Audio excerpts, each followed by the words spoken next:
All I hear is talking, I don't sweat that. If they don't trust me either, I respect that. But she be down the ride, oh, I bet that. Good morning, good afternoon, good evening. My name is J.H. How y'all doing, Postal family? Is everybody good? Is everybody cool? Everybody clean? Are you crisp?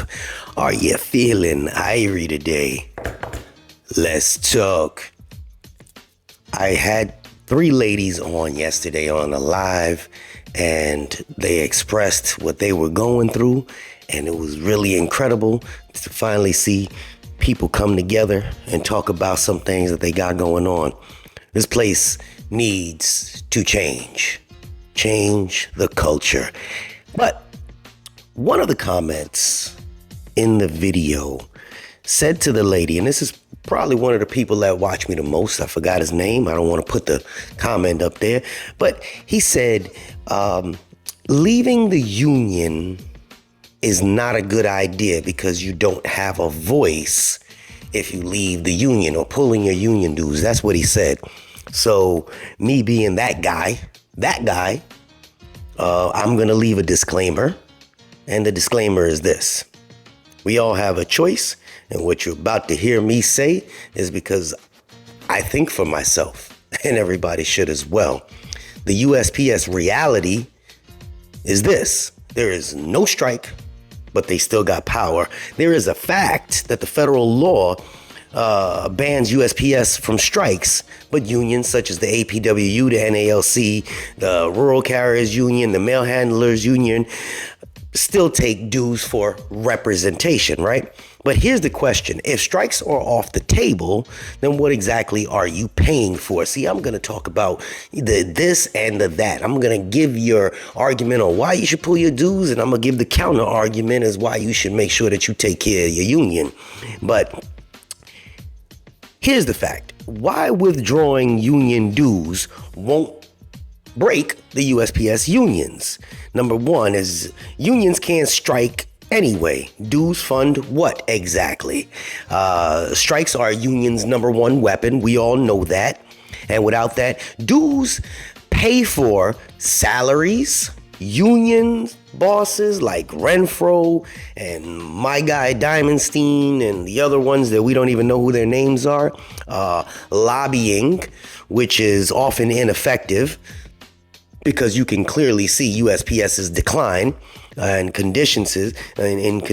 grievances, right? Grievances, which they still have to handle for you, dues or not. They still have to do that. And here's an example. Look at USPS contracts, the recent ones. Did dues prevent you from forced overtime, from route cuts, or 1.3, your low wages? Did your dues help that? Number 2, 90% pay dues, but the union still loses. The USPS unions have near universal dues compliance, meaning damn near everybody pays their dues, yet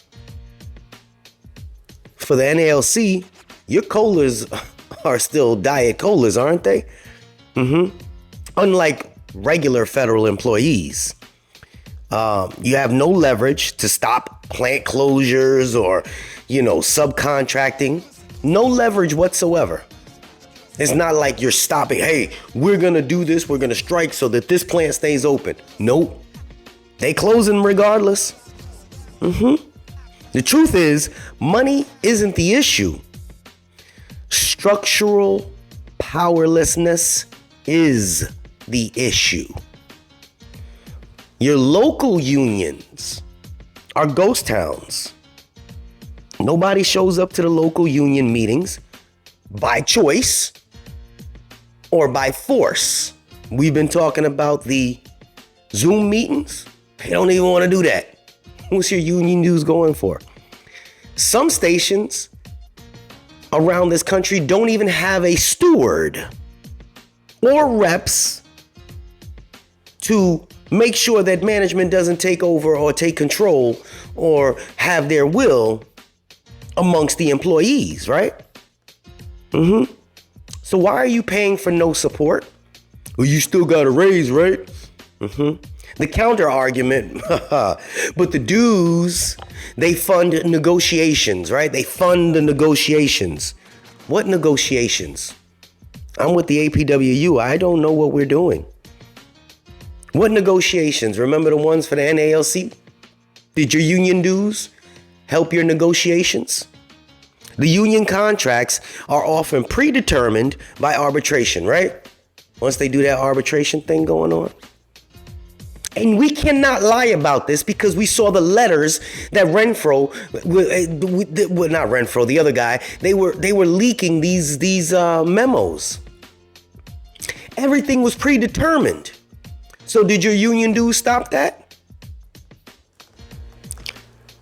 Y'all got grievances backlogged for years. Does paying all your union dues speed that up? Public shaming.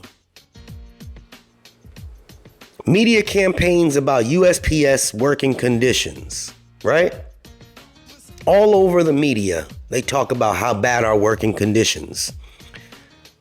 Political pressure. Politics.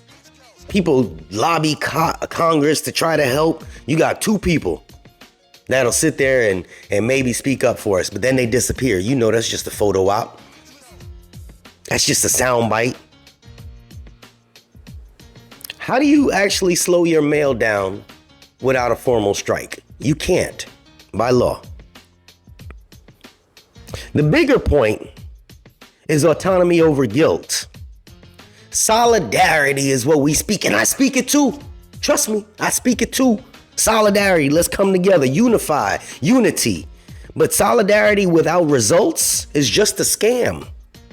If the union can't strike and can't deliver, why are you paying for a stagnation? Because if you can't get in there to get the old trash out of there, if y'all can't even get Renfro, for some reason this man is still there. If y'all can't get him out, and you say, no, I don't even agree with this guy. We'll wait till the next election. Well, the next election is going to be after you guys have your union contract already negotiated by the same man that fucked you. I said it. But y'all saying, no, it doesn't pay his salary. Yes, it funds his salary. It's not going to change it, but it funds his salary. Non-payers still have rights. The people that don't pay union dues, they still have rights because the union must still represent you in grievances. Well, they'll work harder for the ones that pay. No, it's supposed to be fair treatment for discipline, everything, etc., all the way down the line. We hear too many times union in bed with management. Somebody just wrote me. This person has never been in an accident. Literally just wrote me.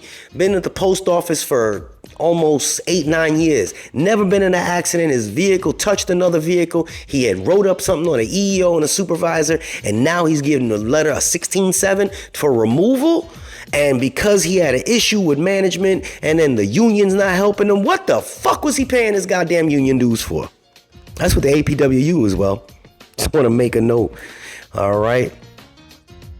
So when the lady said yesterday, hit him where it hurts, withholding union dues force unions to fight harder for relevance, better reps and transparency. My man Tyler Vasseur, we want a transparent. We want to know what's going on. I like him. I like him a lot.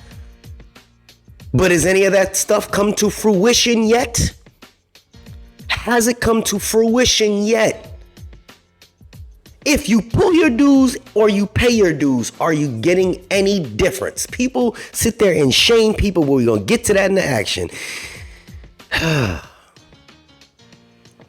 If your union can't strike, it can't stop the layoffs, and it won't fix your grievance process, what exactly are you paying for again? Just to be part of a clique? Why are union members shaming the non-dues paying members when it doesn't even make sense? It don't.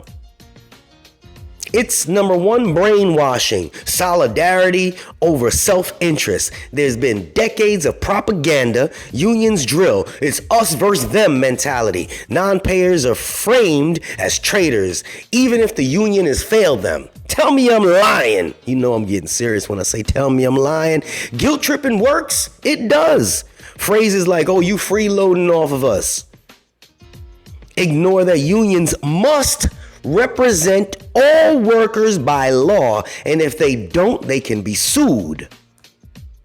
That's the facts. The fear mongering. We worry about the damn management fear mongering us.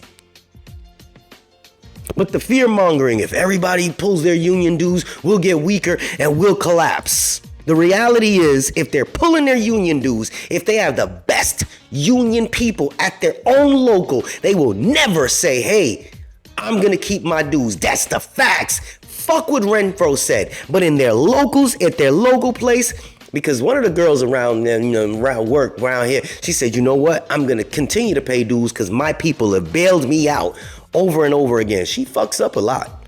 But my union has bailed me out all over again. But that should not be the reason. I didn't want to go into that debate with her, but I get it. But if they're not doing that for you, what the fuck are you paying them for? Unions won't vanish if 10% of people stop paying dues. They may eventually just cut the union boss salary before it collapses. The irony, the same members that tolerate corrupt locals and useless contracts, but they panic over non-payers. If you could sit here on my channel or any place in your own local, in your own place and say, hey man, you're fucked up, man. You can't, you're a scab. You're this, you're that. While your union is sitting there screwing you. Who's really at fault there? The false belief is that dues equal power. No. The truth at the United States Postal Service is that no strikes, and if they don't get anything passed, they're forced into arbitration.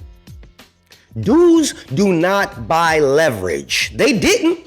That dude went in there for 48 hours. Let me be clear about that. 48 hours. Finished the arbitration on Friday. Didn't tell y'all nothing till Monday at 5 p.m. Had all weekend to clean up the mess, hoping y'all forgot about that letter that he put out the week before, telling you what he was gonna do behind your fucking back. Okay, behind your fucking back. And we got people out here sitting here bitching, talking about you are fucked up for not paying union dues. What? You got this dude sitting up top that completely scaves you guys on a consistent basis, continues to fuck you guys on a consistent basis, but we got local people on a local level telling local members of their own local people that you work with on a consistent basis, you're a scab because you're not paying local dues. Come on now.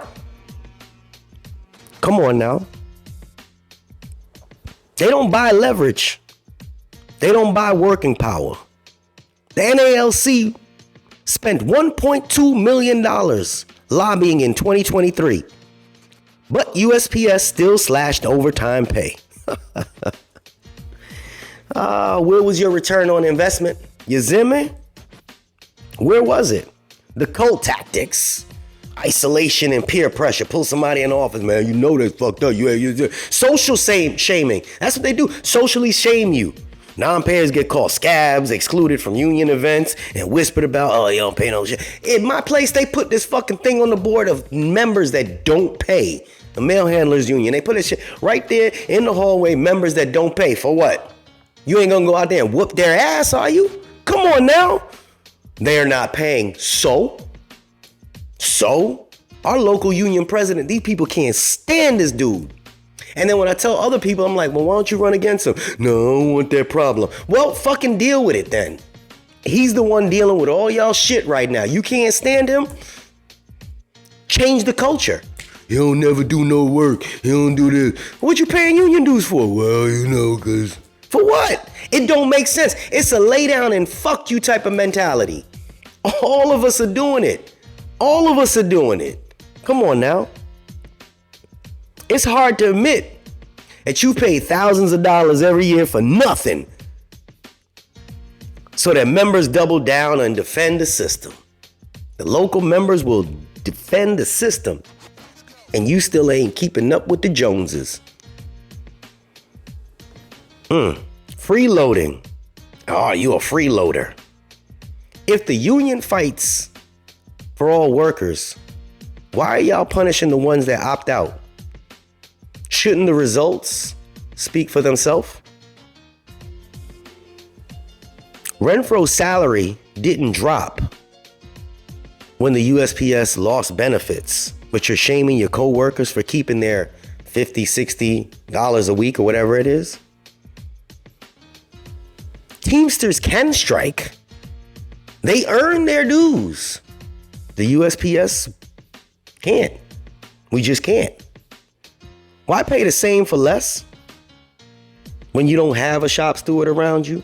When you got a good group of people that I had on here that were trying to get in there to change the fucking culture, and for some reason they got less votes this time than they did last time, and nobody seems to like what they had going on in their locals, and the votes never seem to. Yo, there's so much corruption behind the scenes, but yet y'all want to continue to fund it. Are you any better than the one that doesn't? You will tolerate a steward or a vice president or a president that sleeps with management, always in there with management. You will tolerate that. But then you scream about a dad or a mother who stopped paying dues simply to put food in their kid's mouth, to put gas in their car, to get to work, to pay their electric bill. That's the priorities that we got going on here. The bottom line is, it's not about solidarity. It's about control. It's been a mental thing for years and years and years. My dad was part of a fucking union, okay? He was with the Teamsters, gang members, bro. Real shit. Real shit. I have a picture somewhere in my posting sitting next to my dad. He got his Teamster shit on. My dad barely don't know nothing going on in the world in his 80s, but he was a fucking man. It's New York gang members, okay? I call them gang members, but they were thugs. They fought. When shit wasn't right, they ain't crossed that picket line. They ain't let people come in and fuck with them. They came in, they did their job. My dad knew what the fuck he was supposed to do. Other people knew what they were supposed to do, and they did their damn thing.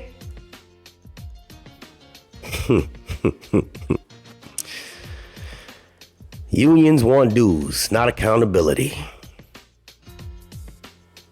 Endless guilt for people that don't pay dues.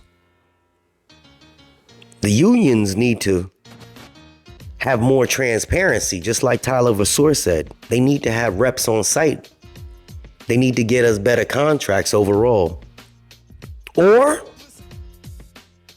the voter, your local members, your voters that are gonna vote the next, let them keep their money in their wallets. Just leave them alone. Leave them alone. Stop fucking with them. It doesn't make somebody a bad person. If your best argument is pay union dues or you're a bad person, not pay because we deliver for you. Maybe the problem isn't the non-dues paying member. Where's your priorities? This is JH. And I'm out.